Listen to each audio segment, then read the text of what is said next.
The world sees their riches. They see the mansions, the cars, the power. But the world doesn't see the blood, the sacrifices, the paranoia that eats away at the soul. To be a drug lord is to dance with the devil. He whispers promises of wealth and glory. But the price, your life, your humanity, and the souls of everyone you love. This is not a story of aspiration. It is a cautionary tale, a descent into the abyss. They often rise from the gutters, from the most unforgiving environments. Born in poverty, surrounded by violence, they grow up in a world where survival is a daily battle. Places like Medellin, Sinaloa, the favelas of Rio, where the streets are both a playground and a battleground. Survival is the daily struggle, with every day presenting new challenges and dangers. Respect is earned on the streets, often through violence and intimidation. These harsh environments become the breeding grounds for a drug lord, where crime is a way of life. The drug trade offers an escape, a way to rise above the poverty and despair. Money, power, a way to strike back at a world that has shown them no mercy, a way to command respect and fear.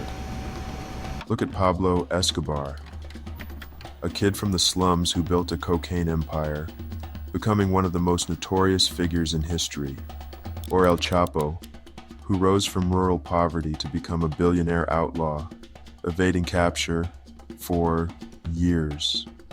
Their stories, though different, share a common thread, a desperate yearning for power born from deprivation, a relentless drive to escape their harsh realities. The climb to power is bloody and treacherous. Rivals become obstacles eliminated with ruthless efficiency. The streets run red with the blood of those who dared to stand in the way. Each step forward is marked by violence and betrayal. Law enforcement becomes the enemy, a constant threat to their empire. The police raids are relentless, but they are always one step ahead, using their cunning and resources to evade capture. Bribery, violence, and intimidation are their weapons of choice. Deals are made in the shadows, and threats are carried out without hesitation. The underworld operates on fear and respect. Tony Montana, the fictional kingpin from Scarface, embodied this ruthlessness. His rise to power was marked by a trail of destruction, a testament to the brutal nature of the criminal world. He clawed his way to the top, leaving a trail of bodies in his wake. Each victim a stepping stone, each crime a testament to his ambition. The path to power is littered with the fallen, but the higher they climb, the more enemies they make. Every ally is a potential rival, every friend a possible foe. The air at the top is thin, and the view is lonely. Trust becomes a luxury they cannot afford. Paranoia sets in, and every shadow hides a threat. They are constantly looking over their shoulder, never truly at peace. They are surrounded by soldiers, lieutenants, all vying for power. Each one with their own ambitions, their own plans. The inner circle is a battlefield of its own. Any one of them can become a Judas.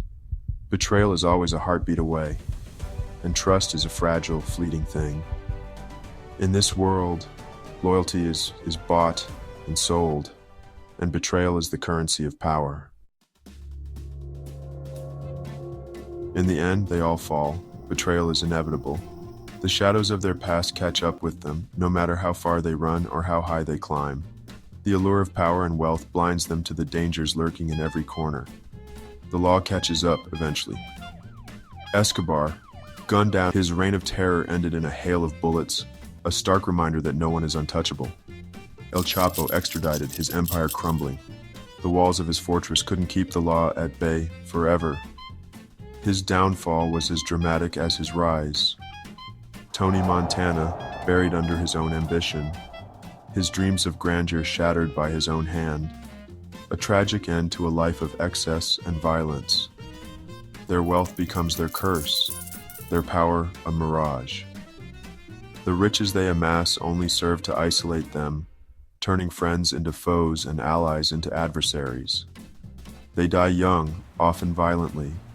The streets they once ruled become their final resting place, marked by blood and sorrow. Or they live long enough to see their empires crumble, their legacy stained with blood. The opulence they once flaunted becomes a distant memory, replaced by regret and isolation. The streets remember their names but not as heroes. They are cautionary tales. Their stories serve as warnings to those who might follow in their footsteps, proof that the allure of fast money and power is a dangerous illusion.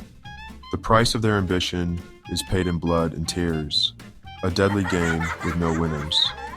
In the end, the throne remains empty, a testament to the futility of their quest for power.